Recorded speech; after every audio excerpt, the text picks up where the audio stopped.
I spent 20 years in the music industry, right? Which Hmm. is an incredible industry, which is 70 years old, which is, very, very mature at this point, very saturated. And through my journey through the music industry, I was initially a music attorney, then I was a manager, then I had my own record label and music publishing company with a partner of mine. Then I took my quote unquote job running a company called BMG for several years, where I really got this PhD in running, a 500-person team and being responsible for a big revenue line. And at that particular point, as I was leaving BMG 7 years in, being a music executive was so much my identity that I couldn't even imagine doing anything else with my life. So after that, I stepped out and partnered with an old friend named Scooter Braun. We raised money and launched an investment fund where we identified and invested into new technology platforms and tools that were innovating the music industry, which by the way has stopped innovating from 15, 20 years ago. After I stepped out of the fund with Scooter, I was going to launch a new music company, and then I got invited to join FaZe Clan, where I served as president and chief operating officer. And what I saw there, Jeff, absolutely blew my mind. I saw the industry just graduating in real time, the digital space graduating in real time from being seeing themselves and being seen as influencers to ultimately becoming seeing themselves and understanding that they were becoming the driving force of all of entertainment, culturally, attention wise, and financially. The other thing that I saw when I was there was that the value props that the music industry was so, kind of table stakes built on, which is helping music artists helping them make their best music and marketing that music so it can have the greatest reach and acceptance possible, that was absolutely lacking in digital. There was no equivalent to record labels or music publishers. Managers and agents largely in digital did the exact same thing, which was really commercial work, meaning brand partnerships, right? Maybe a little bit of helping with merch, just 1.0 items like that. And when I realized that this industry was, taking over the world of entertainment, and there was the value add, right? The fundamental value of helping creators with content was missing, is when my co-founder Jason Wilhelm and I launched Fixated when I stepped out of FaZe. And Jason has had a storied career as initially a content creator from the age of 12 or 13. He went on to Hmm. manage content creators, took creators from making zero to tens of millions of dollars a year. He co-founded Talent X, Sway House. So, he came from the space. I was this guy that had this, incredible journey in music, and then was able to get into digital via FaZe. And then he and I ultimately came together and saw that the industry was evolving so quickly, and that the needs of creators today, right, if they look at themselves appropriately, which is, hey, we're storytellers, we're creators, studios, and businesses rather than influencers, those needs and that opportunity to actually become a full creator business was not being met by the current players, respectfully, who launched their companies 5, 7, 10 years ago, and who were still looking and managing creators or representing creators as if they were influencers. So for us from day one, it was like, okay, what does the modern day creator need based on this much, much more elevated opportunity to be a creator business, to have their face on the Mount Rushmore of the space? And we, over the past 2.5 years, have been building out that value prop, which on the one side, of course, like everyone else has, the commercial layer, brand partnerships and merch and products and things of that nature. But the biggest differentiator is we help creators really, really understand their identity, their own brand, and then build out an entire form of expression via content across every single channel, right? That allows everyone to fall in love with their magic show, so to speak, which is their content, right? So that's really been a massive difference for us. And, part of that came from Jason being a creator and understanding that creators need help with their content. It is the thing they feel the most pressure around. And me being a music executive coming from an industry where content and helping creators with content, meaning music artists with their music creation and marketing and distribution, was the crux of the business. And when I saw that was not happening here, and Jason came from the era where it was also not happening, we knew that was going to be the biggest differentiator for us.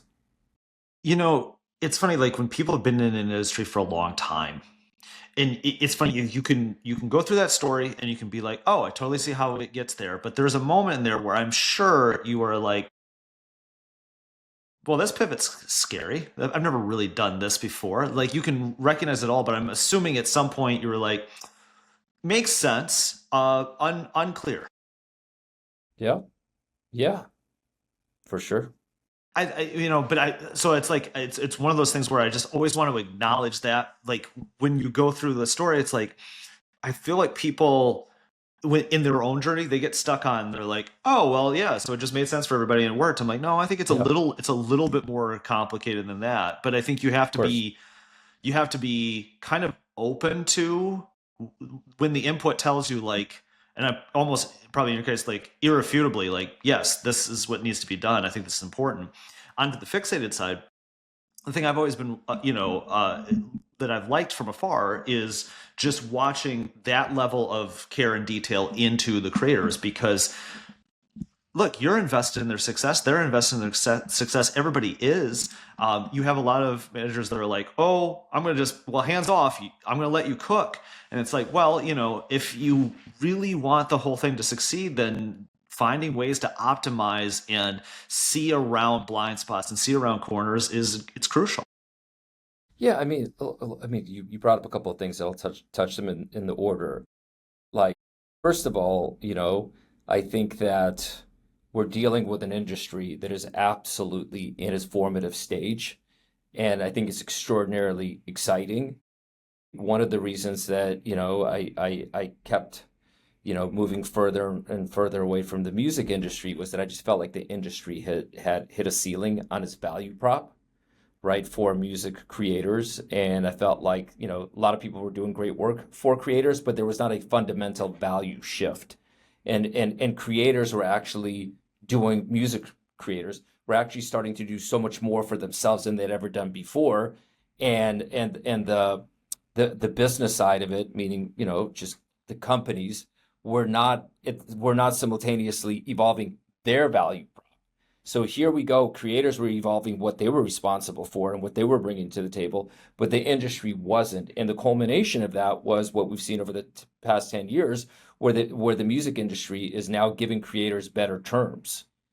And they're not giving creators better terms because they are, exceptionally generous. They're giving creators better terms because, when you're not trading on value, you're trading on terms. When I'm not growing the pie that we are making together bigger, the only way I stay in a relationship with you is if I give you a bigger piece of the pie.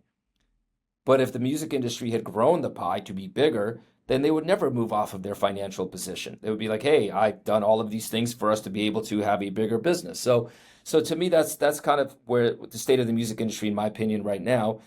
What I fell in love with in digital was that the pie was still being baked, and there was real opportunity for people who are in the business of creators to actually step up and invest time, energy, and resources into giving creators what they still could not do for themselves.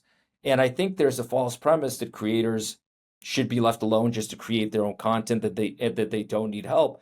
And that's okay, for creators that just want to be in the game. But just like it is for every other, competitive field, for the creators that actually want their face on the Mount Rushmore of the space, and want to be top 10, they, like everyone else, needs to have hits, right? And I'm borrowing that term from the music industry. They need to have Spot content that on. people just that people are just like, wow, this is just absolutely unforgettable. I can't stop watching, and I'm going to tell everyone that they have to tune into what you're doing with your live stream or your YouTube channel or your TikTok or whatever else. And I think that, interestingly enough, when you compare that to the music industry, the music industry artists used to be able to release an album once every 3 years and people waited. Today, obviously, that's changed, right, vastly. But even today, a music artist that is seen to be active is releasing a new song or a new set of songs once a month, and that's considered active, right? Creators have to release their quote unquote creative work every single day of the week. And they have to do it at the highest level, the most competitive level. And that's where most of the pressure comes from. So if you're really going to be a partner to creator today, in my personal opinion, it's not enough to say, you go figure that out with your friends the way you've been and I'm just going to go get some brand deals for you. If I'm going to be your partner, I need to be your partner on the thing that you're going to live and die by, which is the quality of your content, and help you create that at scale on a day-to-day basis. And that's the difference. And that's the opportunity, not just for us, but it fixated, but for anybody who today wants to be part of this evolution of the creator economy. And if you are involved in that, when you're pitching multiple or alternative revenue streams, then you come with a little bit more trust and validity because you're like, okay, we understand this. We're not just throwing something, because that's the other thing too. Creators are going to be deeply protective of that parasocial relationship. Of So, course. if you don't have that trust in that relationship to say, no, this is a good idea, this will work with the content, this all fits in, that will kind of, cause things to go slower. I think the other thing too is you have I don't know if I've ever asked the question in this way, but it's almost like there's too many opportunities in this space, and I feel like you have to be very deliberate about the choices you make. Like when you're deciding on acquisitions or partnerships, we've done a couple recently, like what do you like look for, and what makes you go, yes, we need to go forward on that. Yeah, I mean, look, I think it's a great question. There's a lot of opportunities in the space. I think that the space is at a place where, we're seeing a lot of, talent representation businesses, frankly, get to a place where they've done some great work, but they've hit a ceiling. And I think everybody just, on a commercial level and frankly on a human level is kind of looking for their tribe. They want to be part of something bigger. So I think it's really a good time to build something that, kind of, as I like to say, assembles the Avengers. To us, the Avengers start again, as anything else, with people who look at creators as people. So all of the opportunities, Jeff, are first and foremost seen through the human lens, right? Like when we acquired Elify at the end of last year. I mean, these are guys and girls that have built a business over the past 10 years, known to be a family to creators, right? Known to be a family to each other. And frankly, initially, when we approached them, they were very, very skeptical. They're like, hey, we're a family here. We got this. We have a culture here. We don't want anybody coming in and quote unquote rolling up our culture. And it took a lot of time for them to understand that we weren't there to roll them up, that we admired them, that we wanted to bring in what they've been building for their creators, in a way that would create a 1 plus 1 equals a million between us and them. And I think after spending a lot of time with them and understanding each other, and seeing that, we look at in value creators similarly, that we look at the roadmaps for building careers similarly, working with platforms similarly, that we were a good fit. So part of it is really, if you're really coming together with people from the right place, first of all, you're seeing if you guys are, simpatico, as they say, with everything from, you know, you know, uh, your sense of accountability and responsibility to one another, communication, transparency, ambition. You start with that. Are these people that we feel comfortable being in a room, walking into meetings together, right? And then, of course, there's also the commercial side where, if you're going to bring people in, you have to, number one, allow them and give them the tools to be more valuable to their clients than they were before, right? Number one. Number two, you have to give them and provide an environment where they can grow as executives so they can actually feel like they're leveling up. And number three, you have to be able to give them the right commercial incentives to where they feel like they can act ultimately make real money. And for the deals that we've done, everybody who's come in that has equity in Fixated, and that's something that we will always have because people should feel like we are building something together. So that's a bit of the lens that we look at these kinds of opportunities through. Oh, absolutely. Like you look at the gaming Roblox space, like you're talking about, like a lot of these spaces, like the other thing too in this space, right? Similar to music, right? You can't just like acquire something and then get the value out of it. Like it's not a private equity space where it's like, oh, cool, then we'll just have our people do that. Like the whole point of this is cultural fluency. So you want the kind of people who over a decade long or at least a couple of years have shown like, okay, we can pivot, because that's the other thing too in this industry. It's like, and we're going to pivot and we're going to pivot again, and then 3 months later we're going to pivot again. So it's that cultural fluency that showcases, do you know the culture, can you move with it, and can you keep adapting to it? Exactly. That's exactly right. Um, is there something by the end of this year on the Yep. horizon that you think is going to be much bigger, much more important?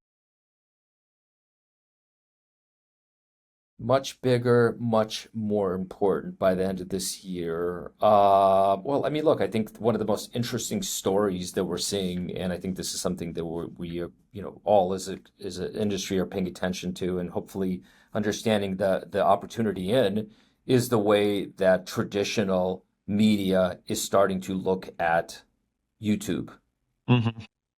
I think that, the acceleration around embracing YouTube as not this other thing that was born out of this tech platform that's filled with these, very, very kind of just, low lift, low creativity creators who don't actually make films or TV shows. I think that that has changed so rapidly, especially over the past 12 months.